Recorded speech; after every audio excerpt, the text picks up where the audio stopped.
Hey everyone, Captain here. Ooh boy, am I in a good mood today. I've had a lot of stuff, a lot of good things happen, A lot of Roblox games have been updating, a lot of more juicy stuff for me to do, and, of course, a lot of new things I get to do, since I'm not busy anymore. Well, I'm busy with that, but you get the idea. Man, I am very ecstatic right now. But, back to the top. As you've read in this video, you've probably may have possibly, considerably, weeny bit, just, maybe, just maybe, I may have been ever so slightly, a weeny bit, an ounce, if you will, just a little bit incorrect, per se, about Dolly's factory.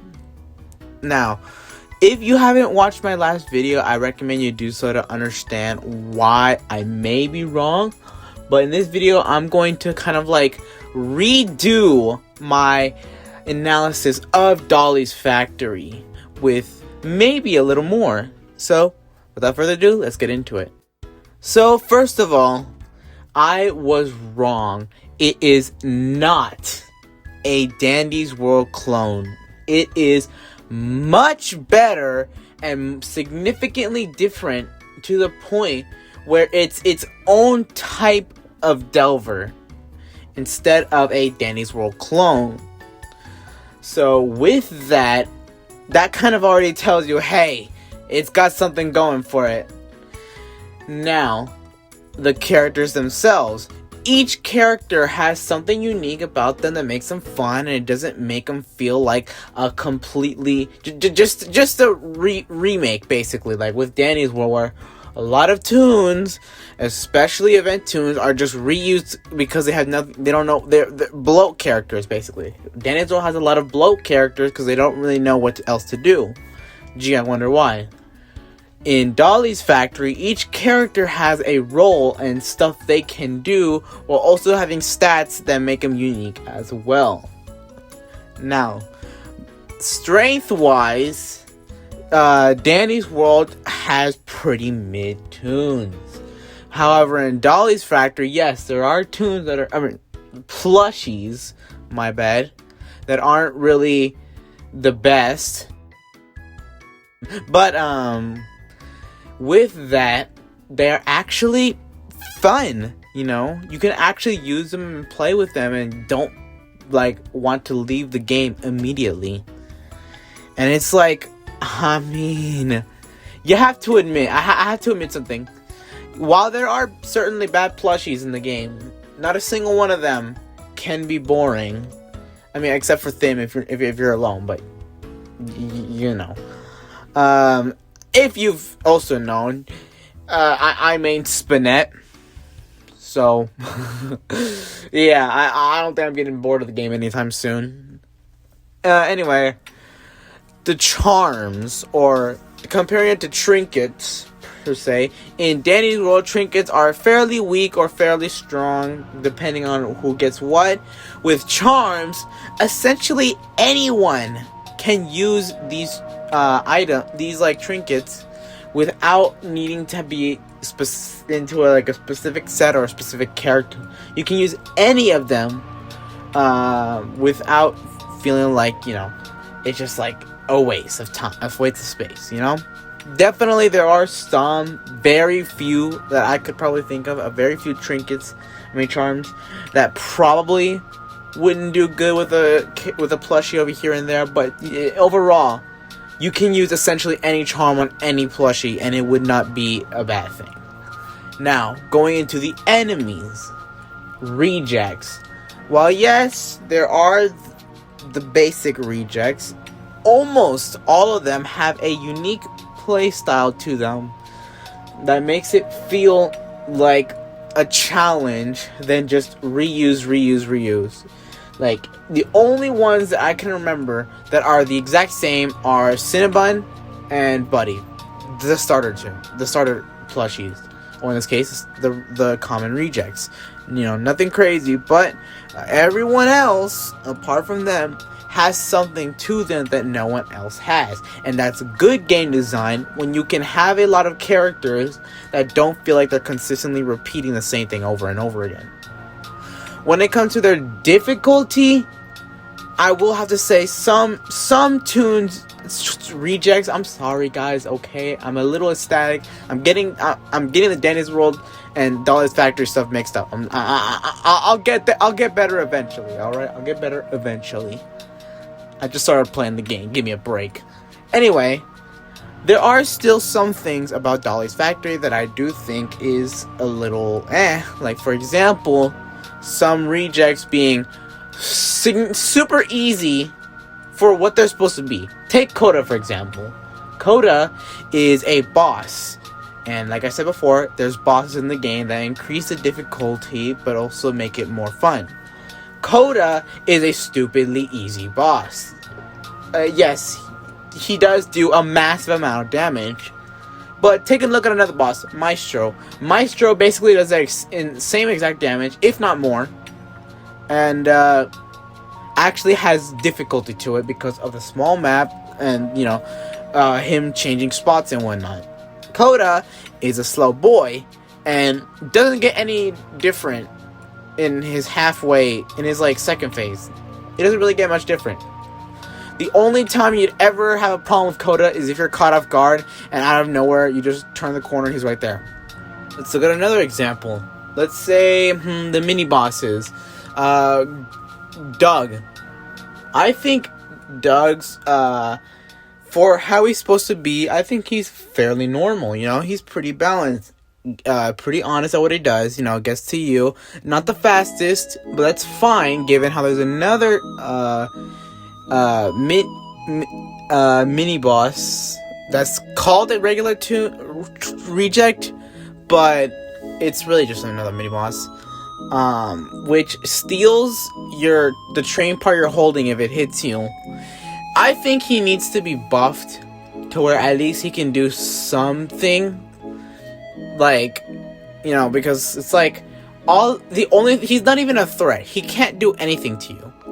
All he does is steal one train part. He doesn't even steal everything you have. He just has one train part, or even 50% of it. It's just like, if you're gonna have someone that takes stuff, at least make it more threatening. Maybe he can you have to shake him off before he starts taking everything. It's not too difficult because it's not like he's trying to hurt you or anything. He's just trying to take your train parts. But he should at least have some sort of thing where he can, at the very least, distract you or slow you down, so the other actual threat, which is Doug, can get to you without him just being completely useless, basically. If that makes sense. Those are just some examples. I will eventually make a tier list. I'm waiting for the current Friday update to see if there's any new balance changes before I really start making a list. Who knows? Maybe some plushies will get buffed. Maybe some rejects will get nerfed here and there, buffed here and there. We'll see. But for now, it's fine the way it is, Greenhouse is another story. Greenhouse should either be wait till after Zone 5, because Greenhouse, as a new player, was very, very frustrating. Now, it's like, I like it coming here and there, but as a new player, it was very, very frustrating. I did not like Greenhouse. It was very, yes, it tells you, be quick, don't be quick, and then if you see on the floor, it's like, don't run. But it's like 90% of people aren't going to read the don't run. Especially when it's on the floor and it's barely visible in the dark aesthetic. In my opinion, if you're gonna have something like that, first of all, make it a little easier to tell players, you should probably not run around this person, or you should probably hurry up because this thing is gonna get you, including the fact that the only threat is Shruby. No duh. And Linnea. There's no other regions that can spawn in the greenhouse but those two. So you have to keep that in mind. Another thing is that like I said, greenhouse should spawn after zone 5 when the game, introduces you to difficulty. You shouldn't have to have it immediately after the first mini boss that introduces you to, oh hey, we're gonna have mini bosses, and then kind of like just have players steer away from the game. Because I will admit, I did not like Greenhouse. It's not enough to make me quit the game, but it certainly was a little letdown. I will admit. Hopefully they do something about that. But overall, there's also one more thing I want to talk about. Mechanics. I was a little nitpicky with mechanics, but I do have to say, for a starter map, the zone that actually tells you, hey, this is kind of like how the zones are generally going to be, there's not really much to it. It's a very, very unique starter map. Don't get me wrong. There's fun stuff you can do. But that's about it. All it tells you is like, hey, there's a platform, I guess. And there's nothing else. There's like, it's like, is the zone exist just to say, hey, this is a factory, or is this supposed to be a tutorial map? I would prefer it if the map was a tutorial map, kind of telling you maybe a little, hey, these platforms, you'll see them again, or hey, this elevation, this type of like movement, you'll see again, or even better yet, for example, there's bookshelves you can move. You could make that into a mechanic for other maps to move like walls, or just small things, so you can get into other areas and close them to block them off, etc., etc. Pallets exist. Tell you how that works. That's good. But it's like, for a tutorial map, so to speak, it would be good if it actually told you that it's a tutorial map. I know I said last thing, but there is just one more thing that just made me remember. Unlike Dandy's wardrobe, Dolly's factory is actually Dolly's game room. Like I said before, I like all the stuff they have in the game, but there is a different thing between a lot of fun mechanics and random BS go. So if you want to have a lot of stuff in the game, it would be just a little bit better if you ease them into it. Like I said, at the very least have a tutorial, especially when you're buying new plushies. Have a tutorial that tells you, hey, this is how you're able to use this. Because, for example, Spinette, for some reason, this is on me, this one's on me, but for some reason I didn't know that Spinette had 3 charges until like maybe a day or 2 ago. I was like, oh, Spinette can actually do more than 1 jump? I didn't know that. Which is why at first I thought it's not really, it could be a little bit buffed. But seeing that there's 3 charges, now I think no, it's not. It should not be buffed. It's fine the way it is for now. At the same time though, it does not tell you that when you stun a reject, it hurts you in the process. Maybe even a little bit, depending on what you're using. But still, the fact that you take damage with essentially no damage reduction is a little, for someone also, for someone that's frail, by the way. For someone that's frail, that's also a little bit of a problem. If you're gonna, the main fact is that Spinette has an insane amount of stealth for no reason. I don't see Spinette being a stealthy person.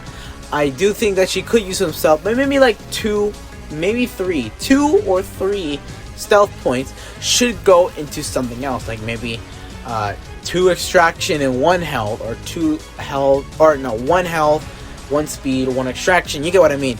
She shouldn't have an insane amount of stealth, a really good ability, and then everything else kind of in between. But there's also other characters that just straight up like, I don't know what they do, because it's like, for example, Jinx, she tells you the place is a trap that does something to the reject, but it's like, what does it do to the reject? I didn't know that it actually just straight up deleted that out of existence and teleported into like a corner of the map. That would have been nice to know. So yeah, in that regard, I think a tutorial when buying a character to tell you how the character works, how to use them, and essentially whatnot. Like, for example, another example, Linnea. Linnea's garden ability, it literally tells you that it gives hidden buffs. I don't think it should give hidden buffs. It should just tell you that you're getting buffs, because it makes it discourages you. If, like, does it actually work? Does it actually do something, or is it just there just to be the ability to let you heal? Which kind of also makes it a little, when you're actually trying to heal, it says, oh, you need to be in like this kind of place. I don't know what that is. How am I supposed to know? You could have said, like, in order to heal, you need to be in your garden or in your like little like area, you know, not like in a peaceful meadow. That, like, I don't know what that means. But I digress. Linnea should be a little easier to tell what, you know, should probably tell you what you're getting from her. At the same time, though, Linnea is the best character in game, hands down. It's not even a debate. Maybe at the very least, Maestro and Spinette may have a chance, but at the same time, Linnea has a very good survivability on her own, with high health and good speed and extraction and whatnot, while also being able to be a very useful asset to others with a lot of shield as well. So, like, not only is she an amazing single player plushie, she's also a great team plushie, which makes her just the best plushie in game. It's not even a debate. Now, I will say that I do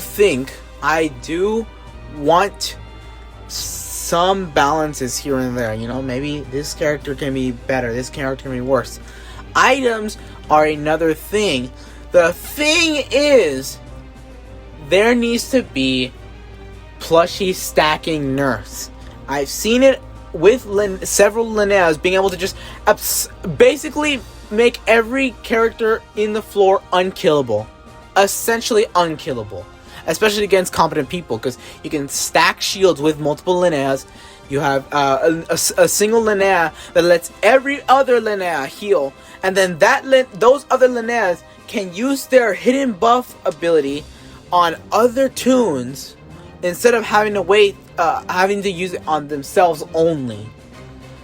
And the fact that the overheal tells you, oh, man, you're kind of like a little weak, you can't move, but it's essentially nothing. Like maybe 3 seconds of being in the 2 to 3 seconds being in the pedal. That's nothing. That's like basically a free heal anywhere, even though it tells you that maybe you shouldn't be using it anywhere, but still, it's essentially a free heal anywhere. Even for 15 health. I mean, 15 health is pretty small, seeing how big her what's it called, health is, so it compensates. But for example, Linnea, when there's multiple Linneas on the floor, she should be able to give less shield to someone with -1 shield for each Linnea on the field, with a minimum limit of 1.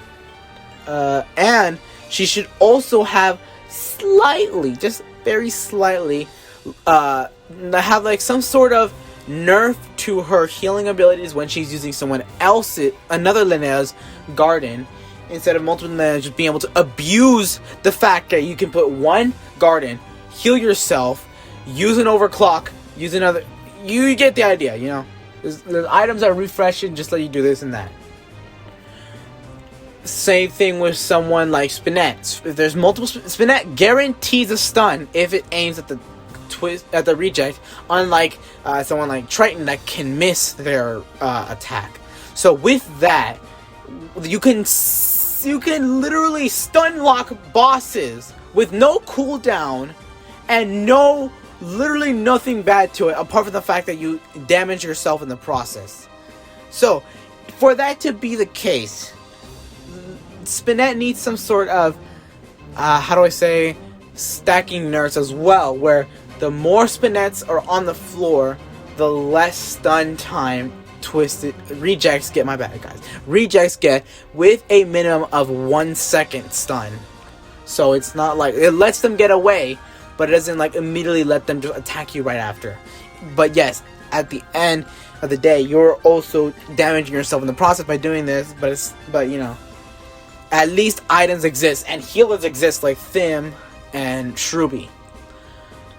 Now, this is to make the early game not cheesable and make it, and not just like immediately rush through the game, but it lets new players, first of all, it lets new players ease into the game without having one specific plushie just shred through everything. And on that note, after a certain amount of zones, maybe like starting by zone 15, somewhere on there, maybe starting by zone 15, that the nerfs start getting diminished. Like after zone 15, the stacking nerfs are 5% less effective, 10% less effective, 15% less effective, 20%, and it keeps going until eventually it's reverted to normal, maybe by like zone 20 or 25 or however it is.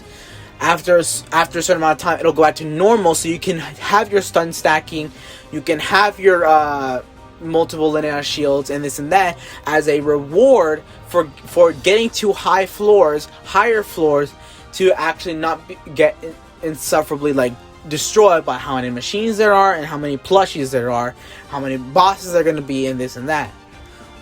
Obviously, besides Maestro, because Maestro has, I don't know, even with Maestro, I believe some rejects can be on the floor. But yeah, with that, you do need to have some sort of stacking nerfs so the early game isn't super cheesable, and it kind of ruins new player experience as well as average player experience, while also diminishing it the further the game goes on, so it isn't insufferable and very instantly difficult to play. Even with items that instantly heal you, refresh your ability cooldown entirely, and give you full shield. Shield isn't even a thing I haven't talked about yet, but apparently they're reworking it or doing something about it, changing it. So I don't want to talk about that right now. We'll talk about that when the update drops. But overall, with these stacking nerfs, it makes the game a little better. It makes the game more easier to understand, while also rewarding players that make it to these higher floors by giving them their strengths back, so they can actually strategize and be able to make it to even higher floors. Because right now, Felicia, if you don't take a hit, if you have a Linnea, you can shield them. They don't take a hit, at least that's what I'm assuming, that with shield they don't, if it doesn't affect them. I don't have Felicia yet, so I don't know, but that's what I'm assuming. That she gets to have 10 everything, 10 health, 10 efficiency, 10 stealth, 10 stamina. You get what I'm going at, right? She can have a max stat so high, you see people with Felicia specifically, multiple Felicias, go to floors 400, 500, 300, etc.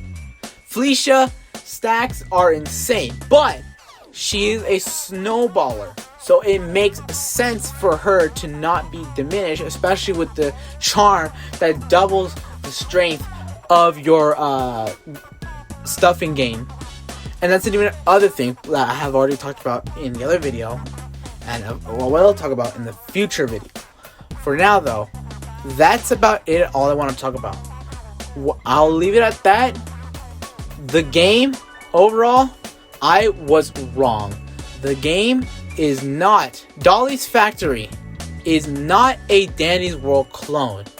It is the better Dandy's World, but that doesn't mean it's perfect, and that doesn't mean it's free from criticism. And that's not even mentioning things like lore, which actually was wrong about. Now knowing that what the lore is, I understand why there's multiple NPCs.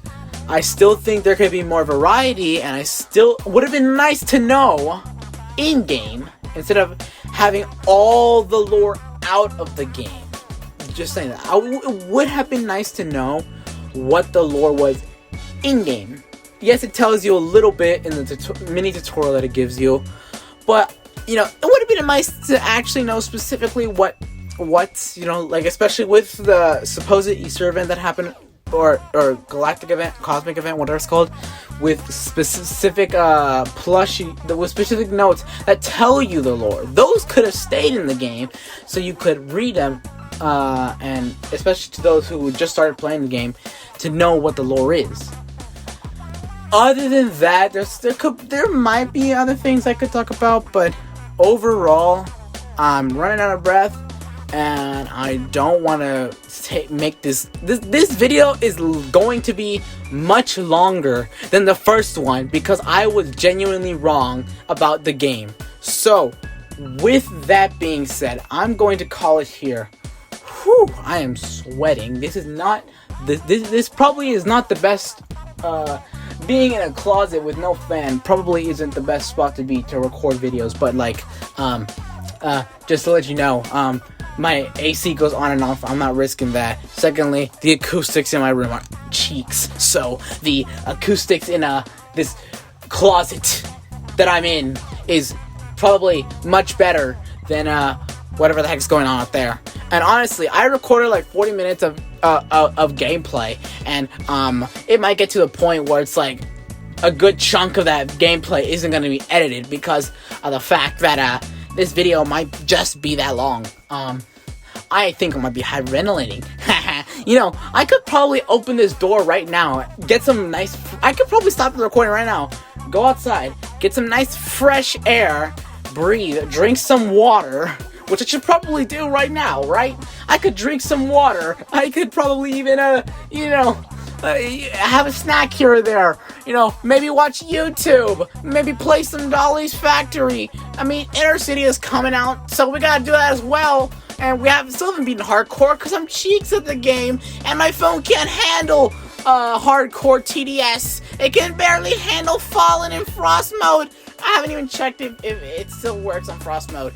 And not to mention Lumion Legacy exists. You should totally do a collab, by the way. Oh my god. You know what? I should, you know what? I should probably go do the things I said, huh? I might be hallucinating. I don't know. It could also be just because I'm ecstatic and I have ADHD and whatnot, but I don't know. You tell me. I just click record and I yap. That's what I do. And also, I'm actually Dolly's Factory people. If you're listening, could you know,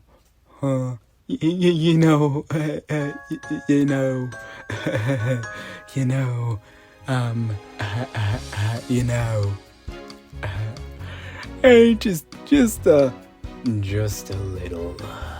No, hold on. I gotta down. It's just a little. Just a little irresistible.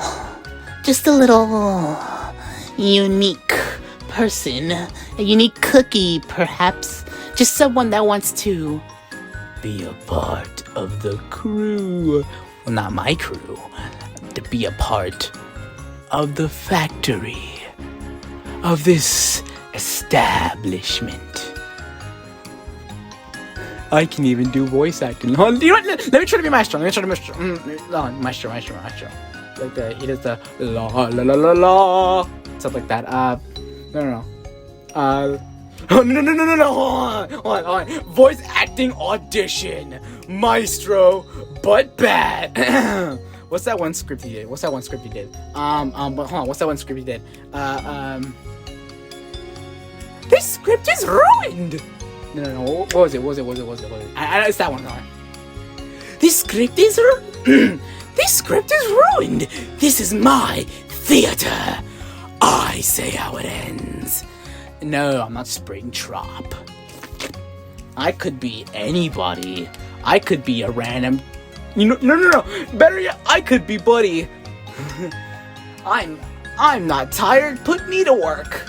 No, because I wouldn't have a good job. He's like a dog kind of thing, and I mean, my mic is pretty bad. I will admit, my mic. I'm recording on a freaking phone with default memos because I'm poor and I'm trying to get a job at Subway, and I can't get a job at Subway. I'm waiting for her to get a job at a Subway, but my application literally said no experience, no skill, jobless. Never had one in my entire life. So now I'm just waiting. I have to apply to more jobs, and that's assuming I even get to have a job this summer, because at some point I might not even be able to get a job anymore. And then I'll have to wait a whole other year. I have to actually start trying to get jobs because I need the money. But this does mean that I might not be able to get a laptop anytime soon to help me make these videos better. But I digress. I am probably dragging out this video just counting out the time right now. It's like about 25 minutes. So it's like 25, 30. It's about to be a 30-minute video. Oh my god, I need to stop recording. And also I gotta beat up Juniper Tower Heroes, because I still have to make a video about making her do something because she hates cookies. Ooh, no, I could be Rocky. Rocky likes getting trash. Rocky likes getting these parts, so Rocky's friends could be playing with them. Rocky could use these. Rocky would be very good at using these. But Rocky must build things so Rocky's friends can use them.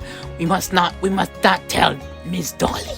Rocky can't tell Miss Dolly about the rejects. But Rocky really likes these. Rocky really likes telling people things, especially when Rocky likes things. Rocky likes shiny things. Rocky likes building things. You see what I mean? I could be something. This last bit of the entire video is probably gonna get separated into shorts for whatever reason. I don't know why. I feel like I'm just making filler at this point, but I just realized the video is going to be insanely long if I keep talking. I keep talking, but I'm just really enthusiastic about... Yeah. I feel like when I pump that application, I should go back to getting a job, shouldn't I? I should go back to getting a job. Job application. Anyway. Aside from this, apparently I made a poll, and like I said, it turns out that the reject tier list is probably gonna have to be delayed. But it's between the Evade mobile gameplay, or as I like to call it, Diddy Simulator. As last I played it, that game was nothing but a bunch of voice chat freaks. But hey, you know what? Evade's still fun at the end of the day. And then there's the VTuber tier list, which I'm almost done with. But it's got like 30,000 characters and over 6,000 words. 6,000 words. So that's a whole other video I get to yap about. But you know, I just realized this one has zero script at all. So I just been winging it the entire time. You know, maybe if I had a script, it would have been a lot shorter. Huh. Alright, I'm basically stalling at this point, so I should probably end here. Thank you guys for watching the video. This is gonna be so funny to edit, is it not? I will see you later. I certainly will see you later. I will certainly see you later, my friends. Captain out, I guess. I don't know.